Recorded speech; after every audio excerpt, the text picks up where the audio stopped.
Bienvenue à vous, bonjour à tous dans votre émission Ensemble c'est mieux. On est ravis de vous accueillir. Et on va d'abord monter dans la machine à remonter le temps avec vous, Erwan. Bonjour. Dans quelques instants, bonjour. Vous nous présenterez quoi? On va parler de Bertrand du Guesclin, une sorte de ministre médiéval des armées, dont on a beaucoup parlé et qui ne fait pas franchement consensus. C'est pour ça que c'est intéressant. Parfait, on évoquera également quelques éléments d'une vente immobilière avec vous, Maître Monet. Oui, avec Bonjour. spécifiquement la question de la pollution dans la vente immobilière. Quel est l'impact de la pollution dans la vente? Dans une vente, ça tombe bien parce qu'aujourd'hui nous ferons également un état des lieux des sites classés Céveso en Bretagne. Vous savez, ce sont ces sites qui peuvent présenter éventuellement des risques d'accidents impliquant des matières dangereuses. Et puis nous vous présenterons également un kit d'éducation sexuelle. Et enfin, bien sûr, on retrouvera Billy à la SPA de Rennes avec un nouvel animal à adopter, un compagnon pour la vie, comme dirait ma chère Catherine. Voilà, bienvenue à tous sur ce plateau. Bonjour Catherine. Bonjour Laurence, comment allez-vous? Ça va très bien. Ça Et va vous? bien, Pleine impeccable. forme. Vous avez revêtu votre pull de Noël. Oui, j'ai qu'un mois pour les porter, donc j'essaye de rentabiliser. Un petit fin. Oui, les sites Céveso, Laurence. Eh bien, écoutez, je trouve que le climat est un peu anxiogène, surtout avec un peu, vous ne démentirez pas. Alors que quand même, les industries pétrochimiques qui sont plutôt concernés par les classifications Céveso, font quand même partie de l'économie française, créent des emplois, et puis sont aussi un patrimoine qu'on va léguer à nos enfants, entre autres. Et donc, je trouve ça dommage que, par exemple, les gens, et les enfants en particulier, aient peur des sites Céveso, et aient peur d'habiter dans une site Céveso. Et pour mettre un peu de gaieté et de positivité dans le Céveso, j'ai créé un kit pédagogique, qui commence par un ouvrage, sur le Céveso. Voilà. Ça s'appelle, c'est de la micro-édition indépendante, donc l'idée c'est que les enfants vraiment aiment les industries pétrochimiques, voilà. Donc ça s'appelle C'est bien rigolo. Je vais vous livrer quelques pages de cet ouvrage, donc, qui est en cours de confection bien sûr. Alors, c'est bien rigolo, les sites Céveso, ne serait-ce que pour la météo, comme chez les autres il pleut de l'eau, sauf que chez nous c'est vert fluo. Voilà. C'est bien rigolo, les sites Céveso, surtout si on n'aime pas les oiseaux, à survoler près des cheminées, ils viennent au moins se la péter, dis donc, saleté d'oiseaux. Alors, c'est bien rigolo, les sites Céveso, tous nos voisins sont fantastiques, avec 3 yeux on est plus beau, avec 4 bras, c'est plus pratique, Laurence, ça rime. C'est bien rigolo, les sites Céveso. Et si soudain l'usine prend l'eau, ça garantit de grands frissons pour les grenouilles et les poissons. Voilà. C'est bien rigolo, les sites Céveso, ils produisent tout ce qu'il te faut. Pour la voiture, le living room, et c'est joli quand ça fait... Ouais, je suis moins convaincue pour la fin. Ça se travaille, mais sûrement quand on aura plus d'informations avec nos invités. Hâte d'en savoir plus pour finir mon bel ouvrage. Wow, bientôt Noël. Tout ce talent, c'est formidable. On vous garde, vous. Allez, on va effectivement parler des sites Céveso. Des fois, c'est un peu moins rigolo. On va voir tout ça tout de suite en images. Avec ces usines à côté de chez nous, je suis pas rassuré, moi. T'as raison, on n'a jamais eu d'infos et on sait même pas quoi faire en cas d'accident. Aujourd'hui, 2,5 millions de Français vivent à moins d'1 kilomètre d'un site industriel classé Céveso, c'est-à-dire un site présentant des risques majeurs d'accidents impliquant des substances dangereuses. Et, le saviez-vous, il en existe 1379 sur le territoire hexagonal. La directive européenne dite Céveso impose que tous les riverains soient informés des risques et des procédures de sécurité. Renseignez-vous auprès de votre mairie et si ce droit n'est pas respecté, vous pouvez saisir la justice. Si tous les sites Céveso ne présentent pas les mêmes dangers, voici, en cas d'accident, les premières consignes de sécurité. Un nuage toxique vient vers vous, fuyez selon un axe perpendiculaire au vent et mettez-vous à l'abri dans un local proche. Même si vous vous sentez mal, ne vous asseyez pas et ne vous allongez pas. Respirez si possible à travers un linge humide. En cas d'accident, une sirène du type de celle qui retentit le premier mercredi de chaque mois doit vous alerter. Ne cherchez pas à rejoindre vos proches, confinez-vous. Bouchez toutes les entrées d'air, portes, fenêtres, aération, supprimez toute flamme ou étincelle. Rassurant, non ? On va justement voir si ça peut être rassurant ou non avec Sébastien Mollet. Bonjour. Bonjour. Vous êtes le chef de l'unité départementale de la DREAL Bretagne. Alors avant toute chose, quelles sont les missions de la DREAL, dites-nous ? Alors la DREAL, c'est un service de l'État en fait, qui s'occupe au niveau régional avec ses partenaires de mettre en œuvre un certain nombre de politiques du ministère de l'écologie. Ça peut être l'énergie, les transports, le logement et les risques. justement. Et les risques, Voilà. justement. Donc, combien de sites sont classés Céveso aujourd'hui en Bretagne, dites-nous? En Bretagne, on a 51 sites qui sont en activité et qui sont classés Céveso. Il faut savoir que il y a plusieurs catégories. Il y a les beaucoup plus dangereux qu'on appelle les sites Céveso seuil haut. Ouais, ça, on en a 24 qui sont en activité. Et on a d'autres sites qui sont un peu moins dangereux, qui sont classés seuil bas et qui sont 27. Voilà, alors Donc on là, voit vous la avez une carte, petite justement, voilà, la carte qui bretonne. vous situe un petit peu tout ça. Ouais. Faut savoir que des sites industriels sont classés Céveso par rapport à des quantités de produits dangereux qu'elles stockent. Donc par exemple, là, les points rouges, les points bleus, ça correspond aux quantités de substances ou alors à la nature de ces substances? Les points rouges signifient que les sites sont seuil haut. Les points donc bleus ça sont que dépend les vraiment sites de la sont seuil bas. dangerosité. Oui. Voilà, donc il faut comprendre que plus il y a des quantités importantes, plus le site va être seuil haut, plus les quantités sont faibles, plus le site va être seuil bas. Et quand on parle de matières dangereuses, en gros, si vous avez déjà regardé des bidons ou des choses avec des petits cryptogrammes, des petits logigrammes orange là qui vous montrent des flammes ou des poissons morts ou des choses comme ça, c'est ça des produits dangereux et ça va être des quantités importantes qui vont faire que le site va être classé Céveso. Voilà. En Bretagne, il y a des régions plus particulièrement peut-être touchées, entre guillemets, enfin, en tout cas concernées par les sites Céveso? On a une répartition qui est quand même assez homogène sur la Bretagne. Je sais qu'en Ille-et-Vilaine, parce que moi je suis une unité départementale pour l'Ille-et-Vilaine, on en a une vingtaine sur la cinquantaine. Mais vous voyez, vous avez une répartition qui est plutôt sur Rennes, un peu plus au niveau des zones portuaires également, mais il y en a quand même aussi dans le centre-Bretagne, un peu partout. Le Céveso, c'est un classement européen? Alors le Céveso, c'est un classement qui est européen, oui. C'est une directive qui a été mise en œuvre, qui a été rectifiée à de nombreuses reprises, mais qui date effectivement de l'accident à l'origine sur la ville de Céveso. On a pris ce nom-là, en fait. Et donc ça veut dire que partout en Europe, on a des critères homogènes de classement. Donc on a bien une règle européenne pour classer Céveso. Ouais. D'accord. Est-ce que les riverains et les habitants justement qui habitent proches de ces sites peuvent avoir des informations? Est-ce qu'on est informé dans ces cas-là? Alors, on peut avoir des informations. Alors, ça peut être très dépendant finalement du type de site, et surtout, il peut y avoir divers types d'informations. Il suffit qu'il y ait un projet déjà autour de soi. On peut avoir des enquêtes publiques, puis du coup, on peut être informé. Quand on habite proche d'un site Céveso seuil haut, il peut y avoir également un plan de prévention de risques technologiques. Donc c'est une espèce de planification qui permet de régler un peu des questions d'urbanisation autour du site. Et du coup, dans ces rayons-là, il peut y avoir eu des enquêtes publiques qui peuvent nous avoir informés. Et puis, quand on achète un bien, par exemple, on peut aussi être informé par les notaires. C'est ce qu'on verra tout à l'heure avec Maître Mollet, justement.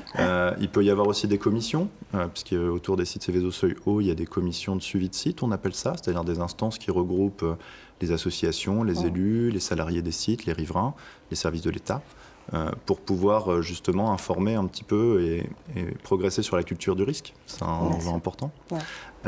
Il peut y avoir aussi d'autres, ce qu'on appelle les plans de prévention, les plans particuliers d'intervention, pardon.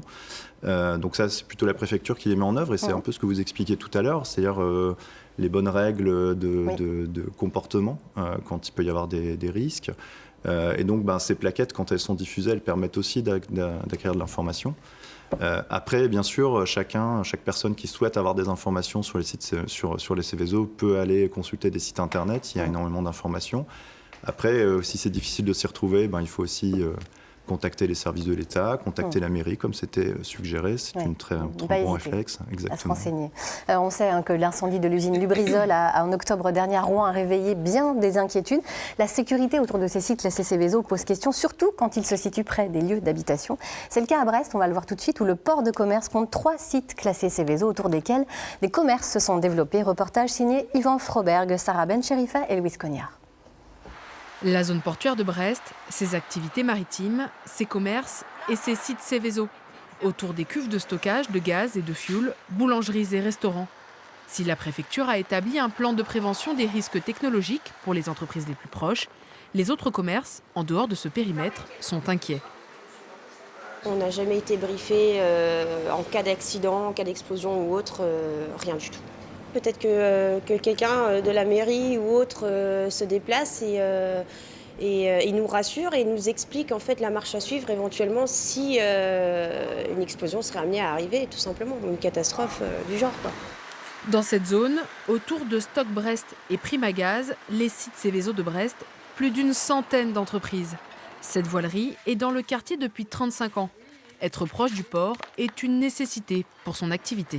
On sait qu'il y a un risque. Il y a quelques années de ça, il y a eu un bateau qui avait explosé là, en rade. Ça avait fait beaucoup de dégâts, mais on vit avec le risque, comme on vit aussi avec le risque de l'île Longue, qui est aussi un gros site nucléaire. Voilà, ça nous empêche pas de dormir. Cette brasserie, créée il y a 1 an, est installée face aux cuves. Sa présence dans le périmètre direct des réservoirs lui impose des règles d'évacuation strictes. Mais le risque, difficile à délimiter, peut dépasser la zone réglementaire. Si ça devait péter, il n'y aurait pas que nous qui prendrons.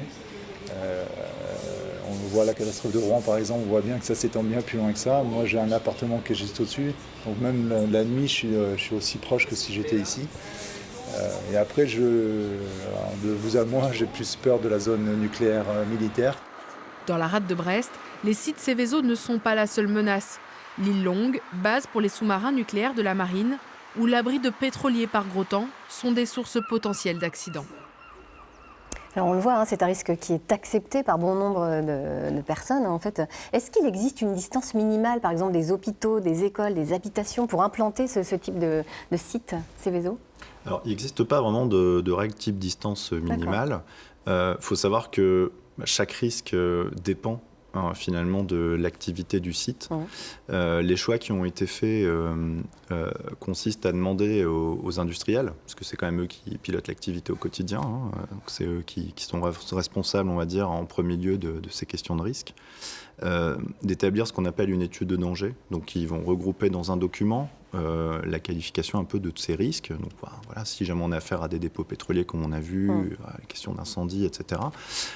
Si jamais c'est du gaz, ça ne va pas tout à fait être la même chose. Donc c'est du cas par cas. Et voilà, on est obligé de faire du cas par cas. À partir de ces études, ça va donner des distances. Et à partir de tout ça, en fait, on va cartographier ces risques et définir des règles qui sont finalement assez différentes selon les différents sites. C'est ça la façon de faire. Alors, je vous propose qu'on écoute maintenant le témoignage de Gilles Gilbert, qui a vécu l'accident industriel de l'usine AZF à Toulouse.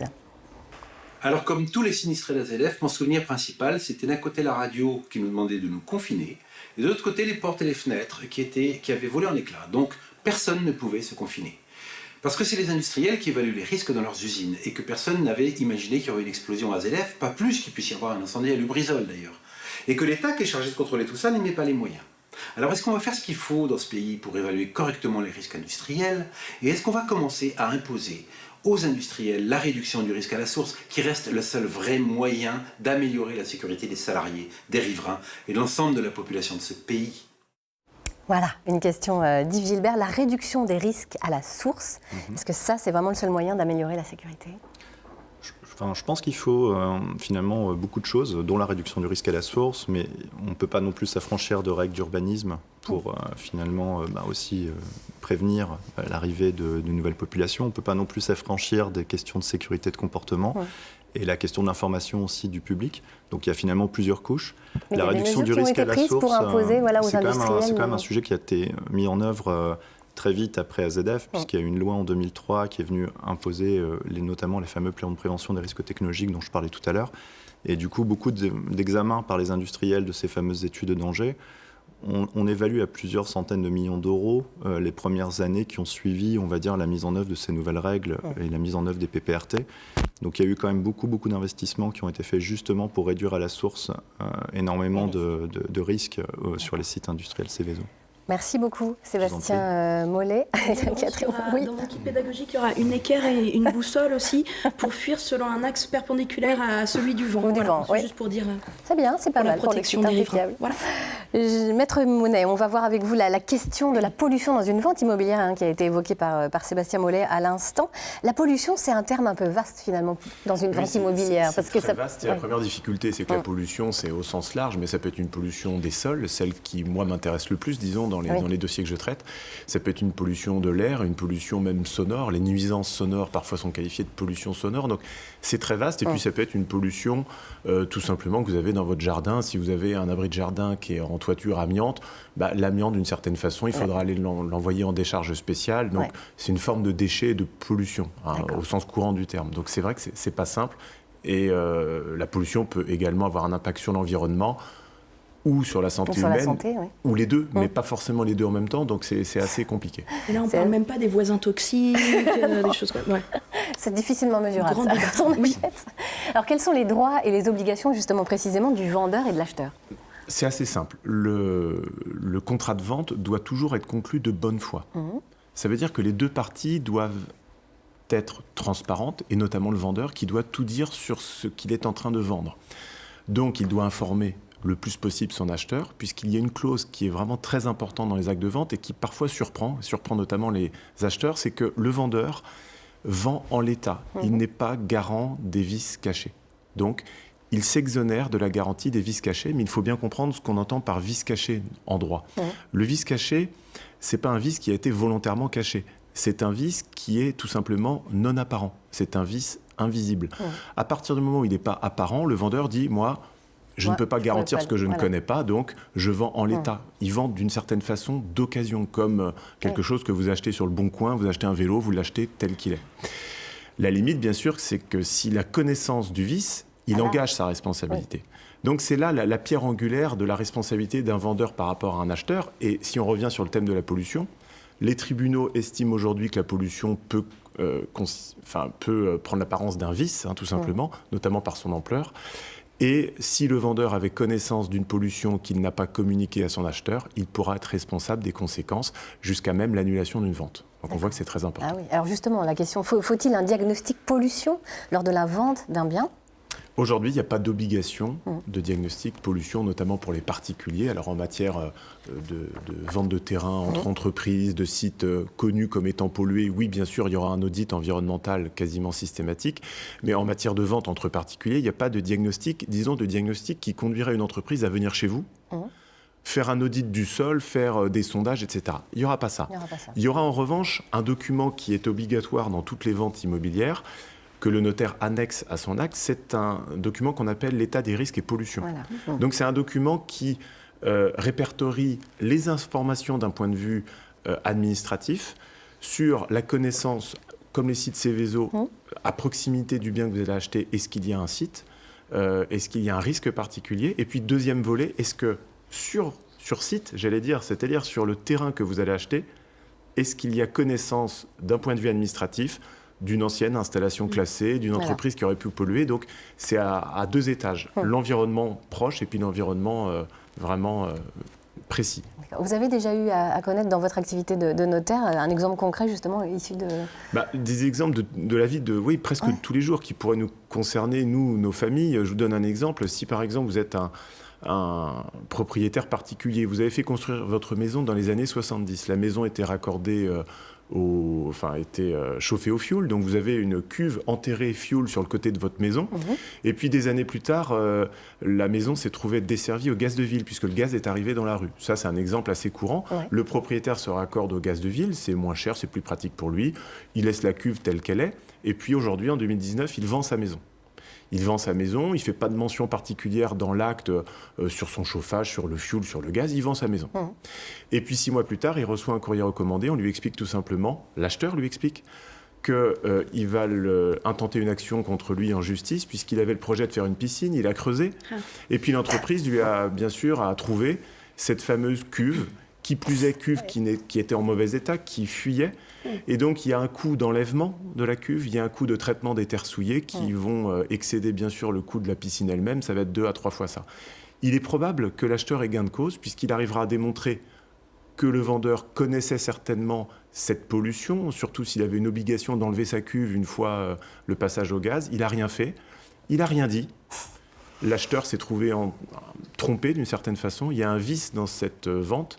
Peut-être l'acheteur le fera valoir et le vendeur sera responsable. Donc le conseil que je donne vraiment aux vendeurs, c'est de tout dire. Il ne sert à rien de cacher des choses, puisque un vice caché qui est révélé par le vendeur devient un vice apparent, donc un vice connu de l'acheteur qui ne peut plus rien contre le vendeur. Ouais. Donc il faut tout dire, il faut informer, toujours informer. Et l'acheteur, lui, s'il a connaissance de certaines choses, il peut toujours demander à son notaire d'investiguer un petit peu plus sur la présence de sites et qu'on donne des renseignements qui souvent le rassurent. Merci beaucoup pour ces conseils. On sera avisé désormais par rapport à la pollution dans une vente immobilière. Merci beaucoup.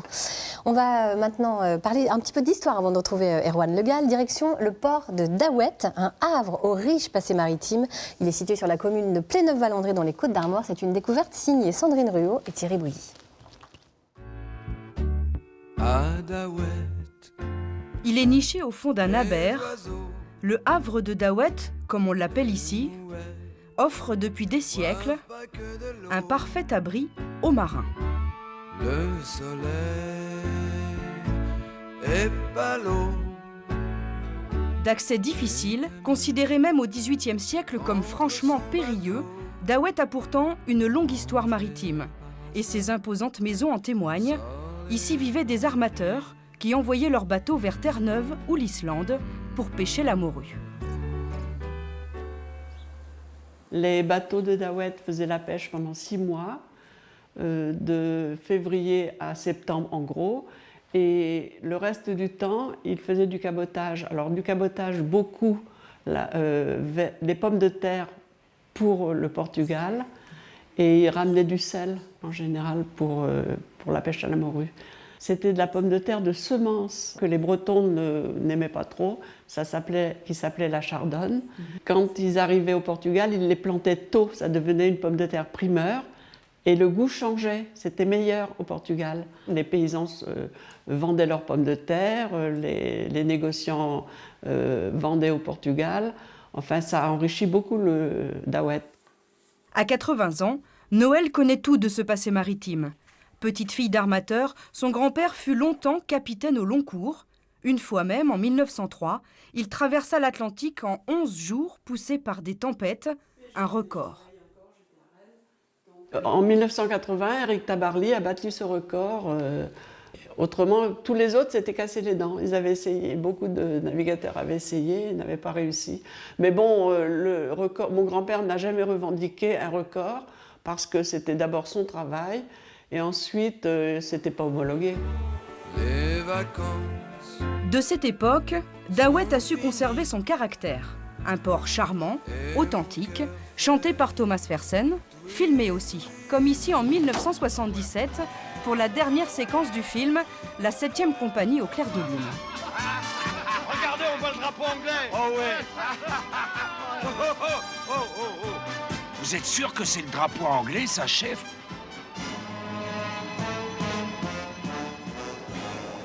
Cette notoriété aujourd'hui, une poignée de passionnés la cultivent avec la Pauline, un vieux gréement reconstruit à l'identique et qui navigue ici depuis 1991 pour le plaisir des yeux et de la voile.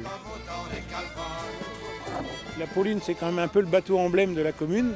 C'est un bateau typique de la région. Il y en avait entre le Mont-Saint-Michel et puis Brest, il y en avait des centaines un peu partout dans tous les ports bretons. C'est ce qu'on appelle un lougre flambard, c'est-à-dire c'est un bateau qui est gréé avec 2 mâts, qui faisait soit la pêche, soit le transport de marchandises. Cercle faute, on vire. Ici, on navigue à l'ancienne. Tout est manuel. Jean-Luc apprend donc à son équipage le vocabulaire et tous les gestes qu'il faut connaître pour maîtriser la chaloupe, comme un rêve de gosse lorsqu'il lisait Jules Verne. Un capitaine de 15 ans, c'est toute une littérature quand on était jeune, une petite littérature, mais une littérature de mer, de liberté, oui, de naviguer, de faire partie d'un équipage et puis avoir des copains, des super copains. Il y a une super ambiance. Et comme on dit, la Pauline, c'est pas le plus gros des bateaux, mais c'est le plus beau. Chaque année, des milliers de visiteurs montent à bord de la Pauline pour profiter de ce cadre remarquable. Aujourd'hui, Daouet ne vit plus de la pêche, mais s'est tourné vers la plaisance. Ces touristes belges vont jeter l'ancre le temps d'un week-end. Ah, un bon bol d'air iodé qui fait du bien, hein. Ça fait du bien. On va voguer maintenant avec vous, Erwan, dans les remous de l'histoire. Vous êtes venu nous présenter une nouvelle conférence sur les âges d'or de la Bretagne. Et cette fois-ci, il sera question d'un personnage assez étonnant, Exactement, ça sera le 12 décembre prochain, toujours un jeudi, toujours à 18h, toujours organisé par Bretagne Culture Diversité et Scolen MSAO, à la Maison internationale de Rennes, toujours entrée libre et gratuite. Et cette fois-ci, on viendra entendre Laurence Moelle, qui est agrégée, qui est docteur en histoire et qui est surtout l'une des meilleures spécialistes de l'histoire médiévale de la Bretagne au Moyen-Âge. Et on parlera de qui ? De Bertrand du Guesclin, qu'on voit derrière nous, qui était un vénérable connétable de France, mort en 1380. On remonte jusqu'au XIVe siècle. Alors Bertrand du Guesclin, c'est vrai que c'est un nom que tout le monde connaît plus ou moins, sauf qu'on ne sait pas vraiment qui est ce personnage. Oui, on le connaît parce qu'en fait, il est loin de faire l'unanimité. Il est souvent vendu, si vous me passez l'expression, comme étant un fidèle serviteur du roi, alors qu'en fait, il a une vie un petit peu plus dissolue que ça. Il va notamment partir pour quelques combats en Castille, à côté d'Henri de Tastamar, qu'il veut faire roi. Toujours est-il que, sitôt sa mort, il est l'objet d'un véritable culte. Alors, son cœur est inhumé à Dinan, ses os à l'abbaye de Saint-Denis, un peu dispersé. Je ne sais pas ce qu'il en est au niveau de la pollution des sols, ça serait à voir. En attendant, s'il fait l'objet d'un tel culte, c'est qu'il devient le symbole de cette chevalerie qui se met au service du roi de France. Et c'est en cela qu'il devient l'incarnation d'un certain âge d'or, si je puis dire. L'incarnation, alors, mais autour d'un discours construit un petit peu de toutes pièces, finalement, à vous entendre. Exactement, et ça nous ramène à une autre fonction de l'âge d'or. Dans les précédentes conférences, on avait vu que c'était des époques qui étaient réenvisagées suivant la progression des connaissances. Là, ça sert à un discours politique très clair. Bertrand du Guesclin fait une partie, devient un héros de la guerre de 100 ans contre les Anglais, parfait. Eh bien, il est célébré au lendemain, pendant la Restauration, au début du XIXe siècle, quand la perfide Albion, l'Angleterre, devient l'ennemi numéro 1 de la France. Bertrand de Guesclin est symbole de ces Bretons qui combattent pour la France. Très bien, on commémore son 600e anniversaire, le 600e anniversaire de sa naissance. C'est le général Foch, et le grand vainqueur militaire de la Grande Guerre, qui a épousé une Bretonne, la fille de Fulgence Bienvenu, l'inventeur du métro parisien. Et il va devenir post-mortem le symbole de ces Bretons morts pour la France. Donc voilà, c'est ce qu'on verra. On étudiera moins finalement, ce que nous dira Laurence, moins un personnage historique que le discours qui est autour de ce personnage historique. Et ce faisant, on fera la différence entre l'histoire et la mémoire. La mémoire, c'est toujours l'outil politique du temps présent. Et il me semble qu'à l'époque à laquelle on vit aujourd'hui, où on a un usage public de l'histoire qui est quasiment permanent, eh ben, c'est pas totalement inutile de savoir faire la distinction entre les deux. Effectivement, ouais. Vous connaissiez Bertrand du Guesclin ? Non, mais c'est parce qu'il y a des crêperies du Guesclin, non ? Oui, il y a une rue aussi du Guesclin. C'est pour dire quand même qu'il est vraiment dans cette culture bretonne. Et après, ma foi, après les ingrédients de la galette complète du Guesclin, non, malheureusement. Alors, culture bretonne, oui et non, les choses sont un peu plus compliquées. Laurence le montrera. C'est-à-dire que du point de vue du mouvement breton, notamment dans les années 20, dans les années 30, eh bien, comme Bertrand du Guesclin a fait l'essentiel de sa carrière, si je puis dire, au service du roi de France, voilà, c'est un petit peu plus compliqué. Bon, ça risque d'être passionnant cette conférence. On le rappelle, ce sera donc le 12 décembre à 18h à la Maison internationale de Rennes, qui est Châteaubriand. Voilà. Merci, Erwan. Est-ce que vous avez commencé vos achats de Noël le week-end dernier, les uns les autres ? Peut-être. Oui, non. Si, quand même. Bon, vous les avez emballés comment ? Avec du papier cadeau classique, on imagine. Pas encore emballé. Ok, alors attendez un tout petit peu. On va vous donner quelques idées pour peut-être des emballages cadeaux zéro déchet. Mais si, ça peut peut-être exister. Vous savez quoi ? C'est votre ami Jonathan qui va nous trouver quelques idées. C'est notre expert en environnement. Et j'en connais qui sont prêts à tester une solution. Vous allez voir. Bonjour, monsieur Julien. Bonjour, je m'appelle Lucie. Bonjour, je suis Rada. J'aime beaucoup offrir des cadeaux aux amis. Nous allons apprendre aujourd'hui une technique japonaise qui s'appelle le furoshiki avec Jonathan.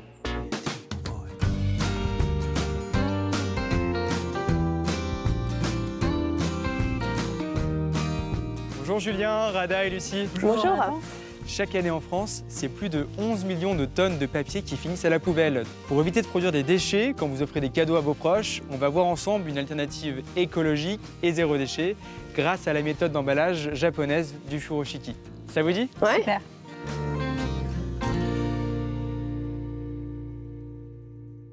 Pour réaliser notre emballage zéro déchet, grâce à la méthode japonaise du furoshiki, on va pouvoir réutiliser des carrés de tissu qu'on trouve au fond de notre armoire. Et on va commencer par emballer un livre d'illustration. Alors vous placez votre livre d'illustration au centre du carré de tissu et vous allez prendre les 2 extrémités. Ok. Vous allez faire un premier nœud. Voilà, en fermant bien le nœud. Exactement, merci Julien. Et maintenant on va prendre les 2 autres extrémités et faire le même nœud. Oh, c'est beau, hein? Une fois qu'on a fait ce 2e nœud, on va reprendre les 2 premières extrémités et faire un nœud par-dessus. Et on va répéter l'opération avec les secondes extrémités qu'on a utilisées. Et voilà, votre livre est prêt à être offert. Wow, c'est magnifique. C'est super.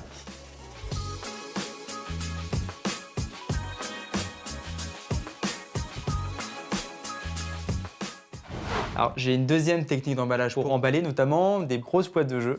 Et pour ça, on va prendre chaque extrémité, chacun, et on va le ramener au centre. Et je vais demander maintenant à Julien de faire un nœud, comme si on faisait ses lacets, pour sécuriser le nœud central. Voilà. Et ce qu'on va faire, c'est qu'on va prendre chacun une pétale et on va la mettre dans le cœur du nœud. Et on a un bel emballage. C'est original.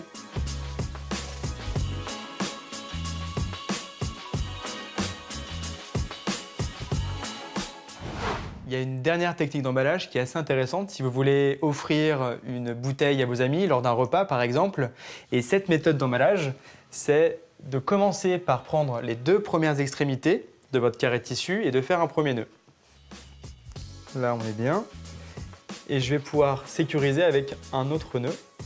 Avec les 2 autres extrémités, on va enrouler la bouteille pour faire un nœud de l'autre côté.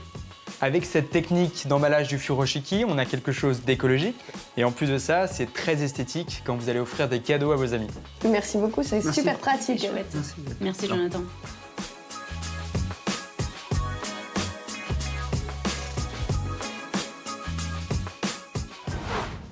On résume. Le furoshiki remplace les papiers cadeaux. Il existe différentes techniques d'emballage. Si vous offrez un livre, posez-le au centre du tissu. Nouez 2 coins, puis les 2 restants. Répétez l'exercice. Pour une boîte de jeu, nouez les 4 coins du tissu avec une cordelette, puis rentrez-les au cœur du nœud. Et pour une bouteille, nouez les 2 coins restants et entourez la bouteille avec les 2 restants. Et voilà, vous avez maintenant une alternative zéro déchet pour faire plaisir à vos proches tout en respectant l'environnement. Alors, gros débat sur le plateau. Gros débat. Alors, lancé par Maître et Monet. Oui, là, ça me donne l'impression qu'effectivement, le paquet cadeau, enfin le contenant paraît beaucoup plus cher que le contenu, là, visiblement. Alors, carré Hermès ou pas carré Hermès, c'était ça le débat. Et là, on est plutôt sur, en effet, garder le contenant. C'est pas l'emballage, là, pour le coup, voilà. c'est sûr. Surtout pour emballer une bouteille d'eau, c'est vrai que c'est... c'est vrai, ouais. Ça motive au zéro déchet, c'est vrai. C'est partie du cadeau. Ça fait partie du cadeau. Allez, hier, 1er décembre, c'était la journée mondiale de lutte contre le sida. Et c'est l'occasion, Edita Rebourg, bonjour, que vous nous présentiez LOLS. C'est un kit d'éducation sexuelle unique au monde que vous avez imaginé. Qu'est-ce qui vous a donné l'envie de créer ce kit ? Alors LOL, ça a été créé pour mes enfants, parce que j'ai 2 enfants en âge effectivement d'avoir leur premier rapport sexuel. Et c'est la suite logique du premier kit qui a été lancé il y a à peu près 2 ans, donc un kit première règle, donc destiné aux jeunes filles. Que vous avez appelé Malouloute. Exactement, donc Malouloute. Et qui aidait les jeunes filles à s'y retrouver à un appréhender petit peu, effectivement ce premier moment. passage de l'arrivée des règles. Et donc c'est la continuité de Malouloute, de la 2e étape qui est donc effectivement l'enfance pour nos adolescents. C'est un kit pédagogique qui va les aider à franchir ce pas d'un point de vue prévention, pédagogique, accompagnement. Ils vont y trouver donc 3 guides. Donc c'est un 3 en 1 en fait. Oui, tout à fait. Il y en a un qui est destiné aux jeunes filles. Aux garçons et un pour eux quand ils se retrouvent ensemble. Alors ça c'est assez unique franchement d'avoir imaginé justement ce petit kit duo quoi. Pour amorcer la discussion. Pour vous c'était important vraiment qu'il puisse avoir justement ce dialogue homme-femme quoi. Parler en fin de compte de sexualité, c'est un sujet qui on a l'impression que c'est simple, mais c'est très tabou.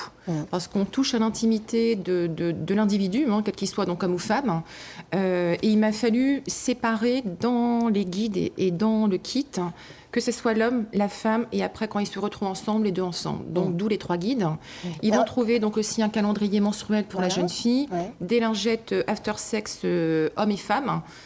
Donc c'est le côté pratique, des préservatifs bien sûr, pour tout ce qui est prévention, précaution, absolument important, et puis un cadeau surprise à partager, tous les deux. Et puis alors ce guide, ce qui est très intéressant dans votre démarche, c'est que vous l'avez écrit en discutant avec vos enfants, des amis de vos enfants, enfin vraiment toutes les questions qui se trouvent et les réponses qui se trouvent dans ce guide sont vraiment élaborées à partir du concret, du réel, voilà, on n'est pas dans du fantasme. Oui, tout à fait, parce que c'est vrai que rédiger 3 guides, déjà, dans un premier temps, je voulais rédiger un seul guide, regroupant le tout, ne rien oublier pour les enfants.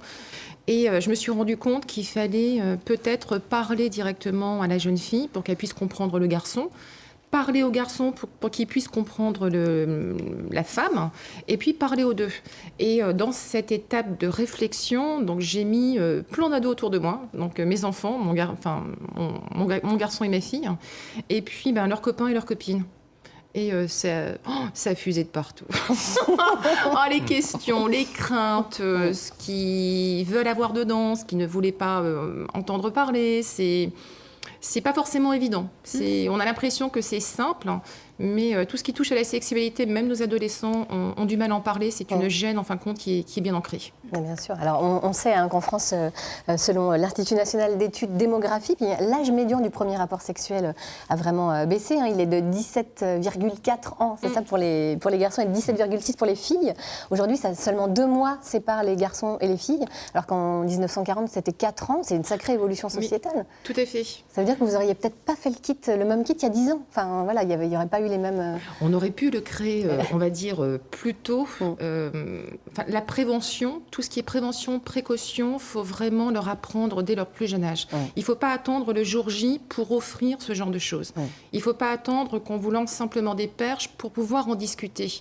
À partir de quel âge on peut offrir un kit comme celui-ci? Le kit Malouloute, c'est à partir de 9 ans pour les premières règles, à partir de 12 ans, 13 ans. Celui-ci? Ah oui. Les parents peuvent effectivement l'offrir à leurs enfants dès l'âge de 12-13 ans. Elles ont déjà eu effectivement leurs premières règles pour les filles. Les ados, donc, qui sont déjà bien rentrés dans leur puberté, donc les garçons.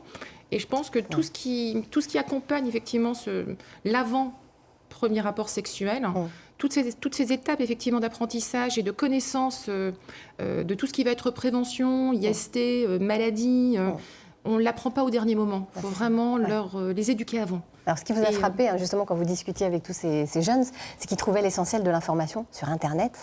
Oui, oui, mais ils n'ont pas d'autre support qu'Internet. C'est facile, on tape un mot-clé, puis on tombe effectivement sur des sites, on va dire, qui ne sont pas forcément faits pour eux. Ils sont plus enclins vers les sites pornographiques. Faut savoir que les sites pornographiques... les sites pornographiques sont destinés quand même aux adultes, à partir de 18 ans. Et beaucoup d'adolescents et beaucoup de mineurs, effectivement... tombent malgré eux sur ce genre de site. Nous, l'importance d'un accompagnement. Ça prépare mal aux premières fois, en plus, ces sites-là. Mais vous parliez de tabou, et justement, je pense que pour briser ce tabou, on pourrait parler de nos premières fois autour de cette table. Non, personne. Ouais, moi non plus. C'est un kit hétérosexuel. Ah oui. Ah non. Je parle absolument de tout, même si vous avez effectivement un kit pour lui, pour elle et pour nous. C'est destiné pour tout genre confondu et orientation sexuelle confondue. Je n'ai pas voulu faire la différence. De manière pratique et décomplexée, ça vous insistez aussi là-dessus. Vous insistez aussi sur le consentement. Ça, c'est une notion consentement importante. Est très très important, c'est le dialogue avant tout, c'est se sentir prêt, mais prêt pas chacun de son côté, c'est être prêt chacun de son côté pour être prêt ensemble. C'est de la prévention. Le consentement, c'est oui, non, c'est non. Vous avez discuté avec des médecins, donc vous avez fait valider, vous avez une caution médicale pour ce kit? Alors pour sortir ce genre de kit, même pour Malouloute, on ne peut pas sortir un kit qui est médical sans l'accord explicite en fin de compte du corps médical. Donc là, j'ai pas pu faire autrement que de demander effectivement cette caution médicale. Et c'est une bonne chose, parce qu'ils ont rien rectifié en fait. Non, je m'attendais effectivement à ce qu'ils rectifient une phrase, parce que, ou un mot. Non, ils sont super contents. Ils m'ont dit, c'est ce que je vous ai dit, bravo. Donc j'espère que ça plaira surtout aux adolescents.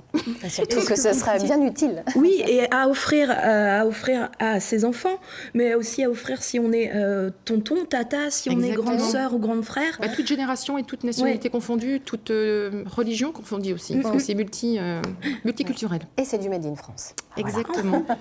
On les trouve où précisément ces kits, dites-nous? Alors, on les trouve en pharmacie, comme Malouloute, donc 14 000 pharmacies en France. Et puis sur notre site internet, oh là là, décidément, ce matin. Site internet lols.fr. Voilà, lols, c'est le nom de ce kit. Mais écoutez, merci beaucoup. Merci à vous. Et puis on espère que ça dénouera la parole autour de ce sujet finalement assez peu abordé, en tout cas assez peu facilement abordé en famille. Merci beaucoup. Merci beaucoup. Ma chère Catherine, j'essayais de voir c'était quoi la surprise. Est-ce qu'il y a des bonbons à la menthe? Non, on va faire ça. Oui, un retour vers peut-être votre futur nouvel ami pour la vie avec Marty. Bonjour. Bonjour Billy, bonjour à tous. Comment ça va? Toujours bien quand on est en compagnie de nos pensionnaires. Ça c'est bien vrai. Alors là on est avec un petit bonhomme, comment il s'appelle? Marty. Je dis toujours petit bonhomme, c'est parce que je les aime bien. Marty. Marty, oui. Marty, il va bientôt fêter son anniversaire. Hop là. Il va bientôt avoir 8 ans. Dans quelques jours là? On aimerait bien qu'il ne dépasse pas chez nous. Alors, écoute, bon anniversaire en avance. Bon, c'est un chien qui a aussi une histoire, qui avait été adopté chez nous il y a quelques temps. D'accord. Et qui avait une relation quand même assez forte avec sa propriétaire. Et sa propriétaire s'est retrouvée sans travail. Et du coup, il est revenu chez nous. Donc ça a été un déchirement pour lui, vraiment. Il a besoin de refaire confiance, il a besoin de recréer un lien, ça c'est clair. Et pour elle aussi sûrement, pauvre dame. Et vraiment un chien extraordinaire en plus, qui va être très polyvalent, qui va être un chien qui va s'adapter à beaucoup de situations.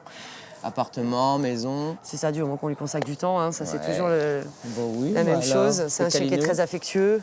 Il fait des bêtises à la maison? Il fait pas de bêtises. Il fait pas de bêtises, alors mon petit Marty. Donc il y a du labrador, j'ai l'impression. Il y a du labrador, il y a un peu de braque aussi. Ouais. Donc c'est un chien qui peut être aussi un petit peu sportif. Marty, ce serait bien que tu regardes la caméra là, France 3, on a envie de te voir. Donc un sportif, polyvalent, une maison, un appartement, une famille. Des enfants, Il aime tout le monde, les chats aussi? Alors les chats, j'avoue que j'ai pas eu l'occasion de faire le test, mais c'est vrai que c'est pas un chien qui est très attiré, là en tout cas quand il les voit. Après ça, bien sûr, on fait le test avec l'éventuelle famille qui souhaite l'adopter. Je crois qu'il préfère les gratouilles et un bon petit canapé ou son tapis. Bon, on a bien compris, on va te souhaiter une bonne journée, mon lapin. Et puis, on va surtout lui souhaiter bientôt d'avoir le meilleur cadeau d'anniversaire et d'avoir sa famille enfin définitive. Yes, ce serait cool, un beau cadeau pour tes 8 ans. Bon, gros bisous. Bonne journée à tous. Salut. Ouais. Allez, on espère que Marty passera son anniversaire dans un intérieur douillet, au chaud, dans un foyer qu'il aimera et l'accueillera. Voilà, merci. Merci beaucoup à tous. C'est fini pour aujourd'hui déjà. Dites donc, on se retrouve demain à 10h45. On vous dira tout sur les façons de rester en forme quand on est senior. Et vous verrez, on a que l'embarras du choix. Dans quelques instants, vous retrouverez votre série Itinéraire Bretagne proposée cette semaine par Maïlène Villaverde sur les fibres textiles. Et aujourd'hui, on fera un zoom sur la laine. Voilà, vous le voyez juste derrière nous. En avant-première. Excellente journée sur France 3 Bretagne. À demain, Kenavo.